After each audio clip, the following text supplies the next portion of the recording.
The story begins in San Francisco in 1981. Chris is trying to make a living by selling portable bone density scanners.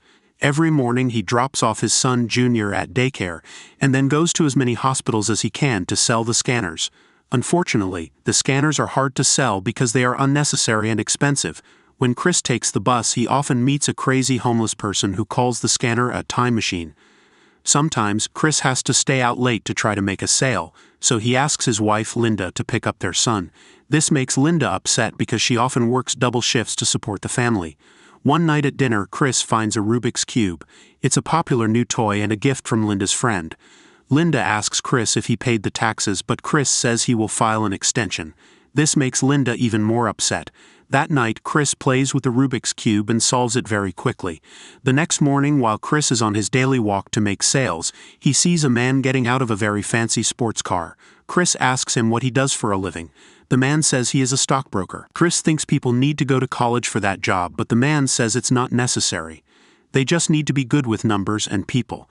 Seeing how happy the employees at the firm are, Chris thinks he wants that life for himself too.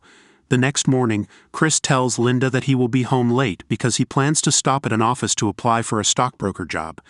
Linda thinks it's a silly idea and laughs at him. Chris gets upset and tells her not to talk to him that way, which leads to an argument. The argument ends when Linda reminds him that they have 2 months of rent to pay. Later, Chris goes to a brokerage firm to apply for the job.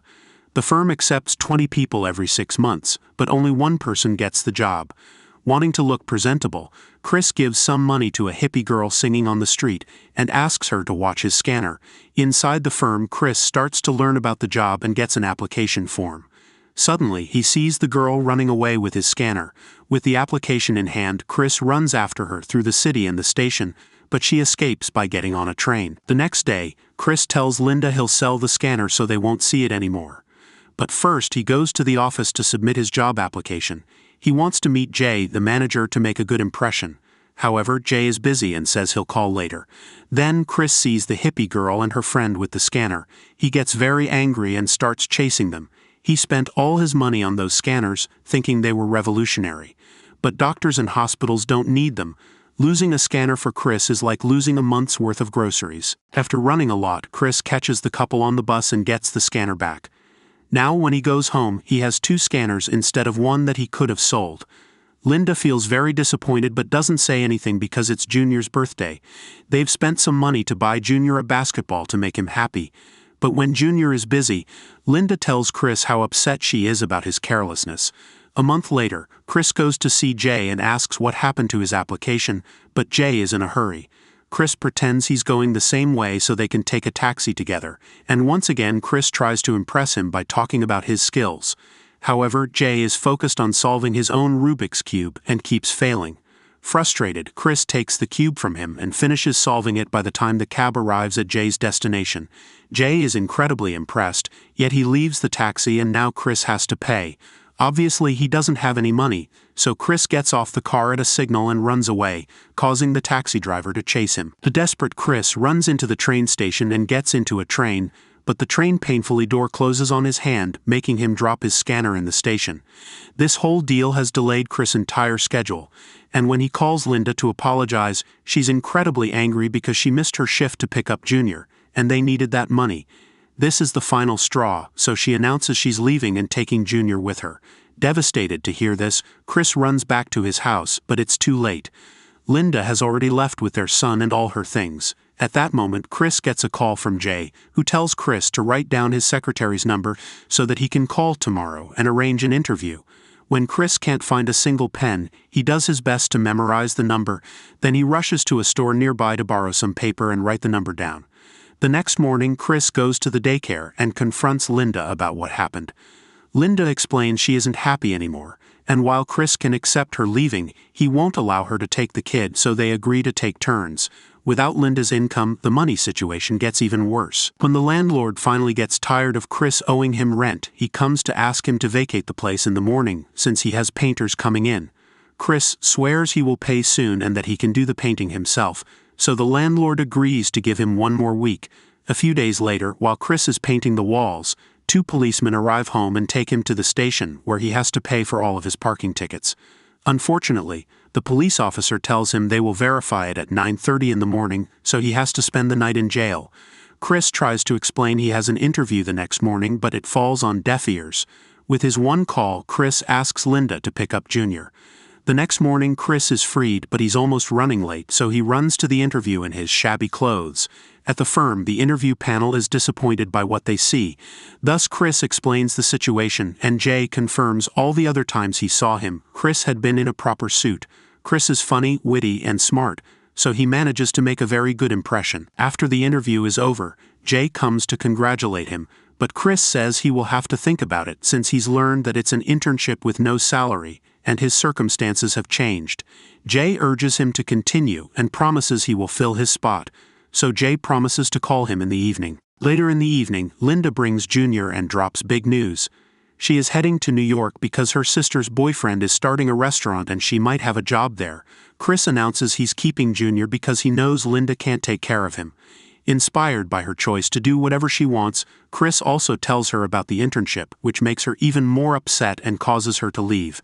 After she's gone, Chris calls Jay and accepts the job.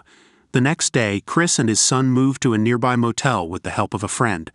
Since it's Saturday, Chris takes his son to play some basketball and Junior says he is going to be a pro. Chris explains that most people don't make it, and when Junior gets disappointed, Chris cheers him up by explaining he should never let anyone tell him that he can't do something, not even him. Later, they head to the hospital to offer the scanner and finally manage to make a sale, which means some money that will keep them afloat for a few more days. The following morning, Chris goes to his first day at internship, where he learns about the trade. Chris works very hard and tries to prove he's the best for the position, never letting anyone know that he's poor. During a lunch break, Chris finds his boss Mr. Fromm on the street and starts a conversation, wanting to lick some boots to improve his chances.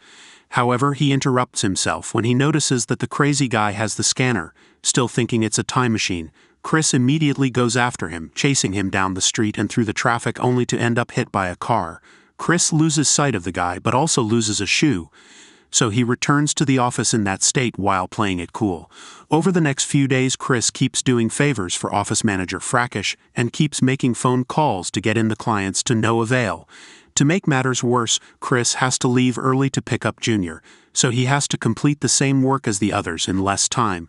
This causes Chris to never hang up the phone, never drink water, and never go to the bathroom. One day, Chris decides to do the list out of order to accelerate the process and makes a risky call, managing to get an appointment with top-level pension fund manager Mr. Ribbon, who tells him to come to his office in 20 minutes. Chris tries to rush out of the building, only for Frackish to stop him and ask him to park his car somewhere else. Not having any other choice, Chris tries to do the parking as fast as possible, but by the time he makes it to the meeting, Ribbon is already gone. The following morning, Chris goes to Ribbon's house, pretending he just happens to be in the area. He thanks Ribbon for the opportunity and apologizes again. Then he pretends he'll be taking Junior to the football game. Ribbon informs him he's going with his kid too, so he invites Chris and Junior to come with them to his private box. During the game, Chris tries his sales speech on Ribbon, but no matter how much Ribbon admits he likes Chris, he isn't interested. However, Chris gets the cards of Ribbon's rich friends who show more interest. Weeks pass with Chris doing his best to survive between his internship and the sales of the scanners. However, the day finally comes for the IRS to take money from Chris's bank account for his unpaid taxes, leaving him broke. Desperate, Chris tries to ask an old friend for the money he lent him, but the friend says he already paid him when he helped him move. Chris gets furious, but his friend just closes the door on him. Sometime later, Chris takes his son to the park and sees the crazy man with the scanner again. Immediately, Chris goes after him and retrieves his machine, which is in a rather bad state now. Chris cleans it and tries to sell it to the doctor, but unfortunately, the machine isn't working. When Chris and Junior return to the motel, they find their things outside and see the lock has been changed because of the lack of payment. Chris tries to pick the lock and open the window to no avail, meaning they're now homeless. Since his friend still won't open his door, Chris takes Junior to the train station, and while they're waiting for the train, Junior points out that the scanner isn't a time machine like the crazy guy said. Chris tells him that it is and starts a game to cheer Chris up, pretending they travel through time and can see the dinosaurs. Then Chris announces good cavemen need a cave, so they sneak into the station's bathroom and lock the door. The duo spends the night there on a blanket of toilet paper, and while Junior is asleep, Chris allows himself to cry. The next day, Chris and Junior go to a homeless shelter. They are not allowed in because it's only for women and children. But they hear about another shelter. They run there very quickly because there are only a few spots left, and the line is long. They reach the entrance just in time when there are only 4 spots left. A person tries to cut in line to take the last spot, but Chris fights him back. When security finds out the person cheated, Chris gets the last room. In the shelter, Chris uses the little light available to try to fix the scanner and study for the internship exam. Every day when he goes to work, he brings a few things with him and tells his co-workers a reason why he has bags. Chris brings some clients to the firm because of the cards he collected. On the day of the test, he feels very nervous, but he finishes quickly. While leaving, Chris meets Fromm, who just got out of a taxi. Since Fromm is in a hurry, he asks Chris for $5 to pay for the taxi. Chris can't afford to give away the money, but he still does it so he doesn't seem unkind. Because of this delay, Chris and Junior end up sleeping on a train because they miss the shelter. The next day, Chris gives blood to get money. He uses the money to buy a part for the scanner. Today, they reach the shelter on time. Chris fixes his machine at last. In bed, Junior worries that his mother left because of him. Chris comforts him and tells him it wasn't like that. The next day, they sell the scanner. Chris gets a hotel room to make Junior feel better. That weekend, they spend time together at the beach to bond and take a break. On his last day as an intern, Chris meets Jay in the washroom. Jay congratulates him for bringing in many clients and says he did a great job.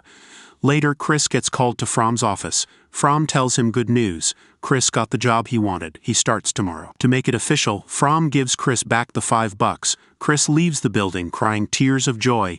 He says this is happiness. After that, Chris picks up his son. He hugs him tightly. They are ready for their new life. Later on, Chris starts his own company. He sells part of it for millions of dollars. He also writes a successful book about his experience. Thank you for watching. Don't forget to subscribe. See you in the next video.